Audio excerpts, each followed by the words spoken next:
तो जावा क्या है? देखिए बहुत सिंपल सी बात है कि आपका जो जावा है, जावा एक लैंग्वेज है। जावा एक लैंग्वेज है ना। और लैंग्वेज का मतलब होता है मीडियम ऑफ कम्युनिकेशन, है ना। तो मीडियम ऑफ कम्युनिकेशन है एक लैंग्वेज, है ना। तो way of communication, right. Language का मतलब क्या है कि way of communication between two person और थिंग्स, यानी दो चीज़ों के बीच में या दो आदमियों के बीच में, किसी पर्सन के बीच में जो कम्युनिकेशन होता है उसका एक मीडियम है। ठीक है। Language should be common, otherwise as translator will be needed, है ना।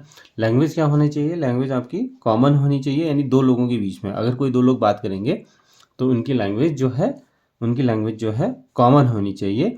अगर दोनों लोगों की एक लैंग्वेज कॉमन नहीं है तो आपको क्या चाहिए? एक ट्रांसलेटर की ज़रूरत पड़ेगी जो एक लैंग्वेज को दूसरी लैंग्वेज में ट्रांसलेट करेगा। ठीक है। फिर बात करते हैं जावा हैव टू ट्रांसलेटर।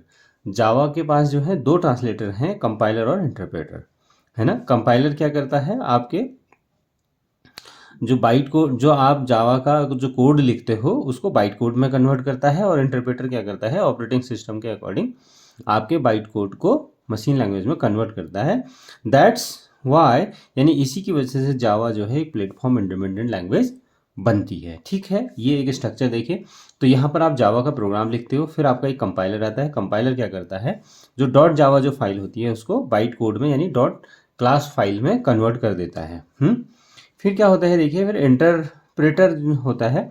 तो इंटरप्रेटर क्या होता है? हर एक, जब आप जावा आप अपने कंप्यूटर में इंस्टॉल करते हो तो क्या होता है कि JVM यानी जावा वर्चुअल मशीन भी इंस्टॉल हो जाता है। तो जावा वर्चुअल मशीन की ही हेल्प से आपका इंटरप्रेटर क्या करता है? बाइट कोड को बाइनरी यानी मशीन लैंग्वेज में कन्वर्ट करता है ना। तो मशीन लैंग्वेज में अगर वो कन्वर्ट हो गया तो इसका मतलब आपका कंप्यूटर, है ना, इस प्रोग्राम को एग्जीक्यूट कर देता है और उसके बाद आपको आउटपुट मिलता है। क्लियर हो गई बात। फिर जावा लैंग्वेज की अगर हम बात करें तो इसमें क्या होता है कि जैसे एक ग्रामर है ना। जावा लैंग्वेज में क्या होता है? एक ग्रामर होती है, और ग्रामर जैसे बाकी लैंग्वेजेस में होता है ऐसे जावा लैंग्वेज में भी अपनी एक ग्रामर है जिसको आप सिंटैक्स कहते हो। वोकेबुलरी कहते होती है जिसको आप यहाँ कीवर्ड कहते हो। यहाँ सेंटेंसेस किसी भी लैंग्वेज में होते हैं जिसको आप स्टेटमेंट्स कहते हो। हाँ, अब बात आती है कि जावा, है ना, कि आखिर है क्या और ये कब बनी। बहुत सिंपल सी बात है। देखिए, जो जावा जो है ना, जावा एक मतलब आज के टाइम में बहुत ही पॉपुलर एक लैंग्वेज है ना। जावा आप आज की टाइम में अगर हम देखें, जावा आपका बहुत ही एक बहुत पॉपुलर, है ना, पॉपुलर लैंग्वेज है। और ये जो है आपका लगभग 1995 में जावा लैंग्वेज मतलब एक तरीके से आ गई थी मार्केट में। और ये जो है आपने अगर हो सकता है ओरेकल सुना हो, है ना। ओरेकल अगर आपने सुना होगा तो ये ओरेकल ही इसका ओनर है। ओरेकल क्या है कि अपने आप में एक डेटाबेस के काम आता है। क्योंकि आप, होता क्या है कि जब एक लैंग्वेज होती है और लैंग्वेज क्या करता है? आपका प्रोग्राम क्रिएट करता है जिससे फ्रंट एंड हम लोग कहते हैं, जो आप देखते हो सामने, वो लैंग्वेज के थ्रू बनता है। लेकिन बैक एंड में क्या होता है? एक डेटाबेस होता है। तो ओरेकल एक हमारा डेटा बेस होता है। अगर आप लोगों ने जैसे डिबेस है या फॉक्स प्रो अगर ये सुने होंगे, है ना, तो ये सब जो आपका क्या होते हैं कि डाटाबेस होते हैं जिसमें डेटा स्टोर होता है ना। तो ये बैक एंड के काम आता है। तो ओरेकल एक कंपनी है, ओरेकल ही जो है जावा का ओनर भी है। अब लगभग आज अगर हम टाइम करें, लगभग हमारे मतलब 3 से 4 बिलियन के आसपास डिवाइसेस में जावा प्रोग्राम रन होते हैं या जावा की जो एप्लीकेशंस रन होती हैं। तो लगभग इतने तो होंगे ही होंगे अगर आज के टाइम में अगर हम देखें तो। एक बार इसको देख लीजिएगा, कहीं गूगल में भी आपको ये मिल जाएगा। तो इस तरीके से। और अब बात आती है कि आखिर इसका यूज क्या है ना। तो जैसे सबसे पहले अगर अगर हम बात करें इसकी, अगर हम यूजेस की बात करते हैं तो सबसे पहला जो इसका यूज होता है वो मोबाइल एप्लीकेशन में यूज होता है। तो जैसे ऐप वगैरह बनता है ना, एंड्रॉयड वगैरह में देखा होगा, तो इसको हम क्या कह सकते हैं? ऐप वगैरह डिजाइन करने में काम आएगा। ये कहाँ आएगा? है ना। ऐप अगर आपको कोई बनाना है या ऐप डिजाइन करना है तो पहला यूज तो यही समझ लीजिए। अगर दूसरा हम बात करें डेस्कटॉप एप्लीकेशन, यानी कंप्यूटर के लिए हो गया, है ना, डेस्कटॉप एप्लीकेशन। तो आप इसको ज़रूर नोट कर लीजिएगा, एक नोट्स ज़रूर बना लीजिएगा। तो डेस्कटॉप एप्लीकेशन के लिए हो गया। तीसरा क्या है आपका वेब एप्लीकेशंस। वेब एप्लीकेशन का मतलब जैसे आजकल बैंकिंग के सॉफ्टवेयर हैं, बहुत सारे सॉफ्टवेयर जो बनते हैं, या रेलवे बुकिंग, है ना, वेब एप्लीकेशन है ना। एप्लीकेशन ही वो है आपका सॉफ्टवेयर या ऐप जिसको हम कहते हो, उसी को कहते हैं। और वेब एप्लीकेशन में होते हैं। तीसरा दे है आपके जो सर्वर वगैरह बनते हैं ना, उसमें जो वेब सर्वर्स वगैरह बनते हैं, तो इसमें भी आपका जावा का यूज होता है। ठीक है, तो अगर पांचवा अगर हम लोग बात करते हैं, आजकल आप देख रहे हो बहुत अच्छे अच्छे गेम्स भी आ रहे हैं ना, फ्री फायर और ये सब। तो आप देख रहे हो कि गेम्स डिजाइन करने में हमारा जावा का यूज होता है। और पांचवा अगर हम बात करें OLEDB, अगर आपने सुना होगा, छठा देख लेते हैं। ये डेटाबेस क्रिएट करने के में भी काम आता है। क्या आएगा? डेटा बेस क्रिएट करने के काम भी आएगा। और ऐसे ही क्या हो गया, डेटाबेस क्रिएट होता क्या है कि जैसे डेटाबेस होता है, जैसे OLEDB की हम आगे बात मैंने करी थी, या ओरेकल है, और जावा के थ्रू आपने सपोज कोई प्रोग्राम तो बना दिया, लेकिन बैक एंड में डेटा स्टोर करना है तो ओरेकल काम आ रहा है। तो ऐसे ही ये समझ लीजिए डेटाबेस के कनेक्शन बनाने का काम आता है। क्या काम आता है? डेटाबेस के कनेक्शन। क्या होता है कि जैसे यहाँ पर आप मान लीजिए, यहाँ पर नेम एंटर हो रहा है, यहाँ पर एज एंटर हो रहा है। तो ये डेटा यहाँ जब आप सबमिट बटन प्रेस करते हो, डेटा जा कहाँ रहा है? होता क्या है कि ये हम मान लीजिए एक ये डेटाबेस क्रिएट होता है, तो इस एप्लीकेशन का इस डेटाबेस के साथ जो कनेक्शन बनाता है, उस कनेक्शन को आगे जाके आप जब एडवांस जावा भी पढ़ेंगे तो उसमें कनेक्शन स्ट्रिंग और ये सब पढ़ेंगे आप। तो ये डेटाबेस के साथ कनेक्शन बनाने के लिए जो स्ट्रिंग्स होती हैं, या कनेक्टिविटी के लिए जो ऐप बनते हैं, है ना, तो वहाँ पर भी जावा का यूज़ होता है। तो इस तरीके से मतलब आप देखिए लगभग सारी चीज़ें कवर हो गई, और बहुत सारी चीज़ों में इसका यूज़ होता है। अब बात करते हैं कि आखिर हम जावा को क्यों पढ़ रहे हैं, या जावा ही आपकी चॉइस क्यों है। ये भी एक हमारा क्वेश्चन हो सकता है, आखिर जावा क्यों यूज़ होती है ना।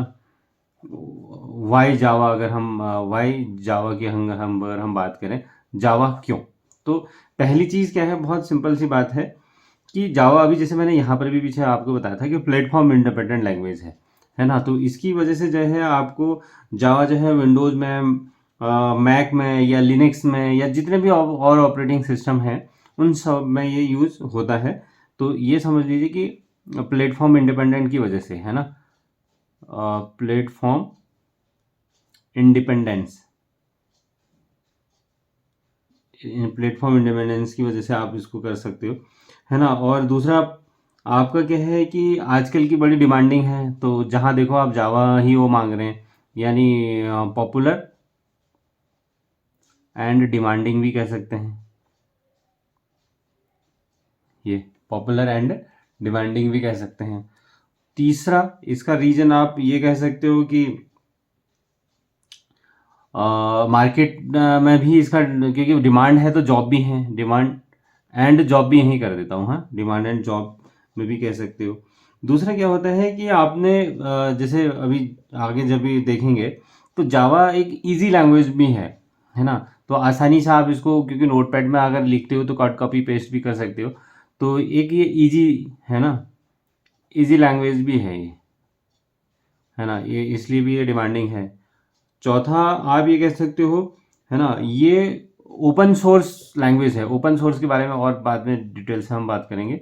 ओपन सोर्स का मतलब इसका सोर्स कोड वगैरह ओपन रहता है ना। इसको आप इजीली यूज़ कर सकते हो, रीयूज़ भी कर सकते हो, है ना। और जावा के जो प्रोग्राम्स होते हैं वो फास्ट भी होते हैं, है ना, फास्टर देन अदर लैंग्वेज भी कह सकते हो, अदर लैंग्वेज के, है ना। ऐसे ही अगर और छोटे की बात कर हैं हम लोग, तो यहाँ पर जैसे जावा जो है ना, इसको हम ऑब्जेक्ट ओरिएंटेड प्रोग्रामिंग लैंग्वेज भी कहते हैं, है ना, ऊप बेस्ड भी कहता है ना। तो इसकी वजह से क्या होता है कि आपके बहुत सारी चीज़ें इसमें आगे जाके जब आप पढ़ोगे, जैसे अगर आप लोग यहाँ पर सी या C++ पढ़ के कोई अगर आप लोग आए हैं, तो आपने देखा होगा वहाँ पर डिस्ट्रक्टर और बहुत सारी चीज़ें ऐसी होती हैं जिसको आप खुद ही क्रिएट करना पड़ता है। पर यहाँ पर जावा में अभी जैसे मैंने बताया कि JVM है, तो बहुत सारी चीज़ें ये JVM खुद भी कंट्रोल कर लेता है आपके मेमोरी को, मेमोरी ब्लीडिंग, या जो सारी चीज़ें आपने पढ़ी होंगी। तो आगे जाके हम इसको कहेंगे कि जावा जो है एक ऑब्जेक्ट ओरिएंटेड प्रोग्रामिंग लैंग्वेज है। जावा, है ना, ऊप बेस्ड यानी ऑब्जेक्ट ओरिएंटेड प्रोग्रामिंग एक लैंग्वेज है, और जिसका कोड आप अभी जैसे मैंने बताया था कि ओपन सोर्स है, इसको आप रीयूज़ भी कर सकते हैं, है ना। और अगर आप रीयूज़ कर ले रहे हैं तो इसका मतलब क्या होगा कि आपका अगर कोई आप ऐप बना रहे हो, जैसे अभी आप बात हो रही थी कि कोई ऐप बना रहे हो, उस ऐप में सपोज़ कोई फंक्शन है और फंक्शन आपको बना-बनाया कहीं मिल रहा है, तो आप उसको रीयूज़ भी कर सकते हो। तो उसकी वजह से क्या है कि आपका जो ऐप डेवलपमेंट की कॉस्ट है वो भी कम हो जाएगी।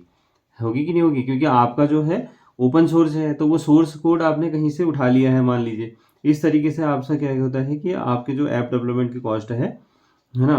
तो वो भी आपकी कम हो जाएगी। और सातवां मैं ये भी कह सकता हूँ क्योंकि जनरली हम लोग सी या सी प्लस प्लस पहले ही छोटी क्लासेस में हम लोग पढ़ लेते हैं, है ना। तो उसकी वजह से भी आप ये कह सकते हो, क्योंकि आप आसानी से आप जो है जावा को सीख सकते हो, है ना। जावा में आप क्या कर सकते हो, स्विच कर सकते हो। आप सी सी प्लस प्लस अगर पढ़ के आए हो तो जावा में स्विच कर सकते हो, या अगर आप जावा पढ़ लेते हो ना एक बार, तो आप जो है आसानी से सी या सी प्लस प्लस में स्विच कर सकते हो।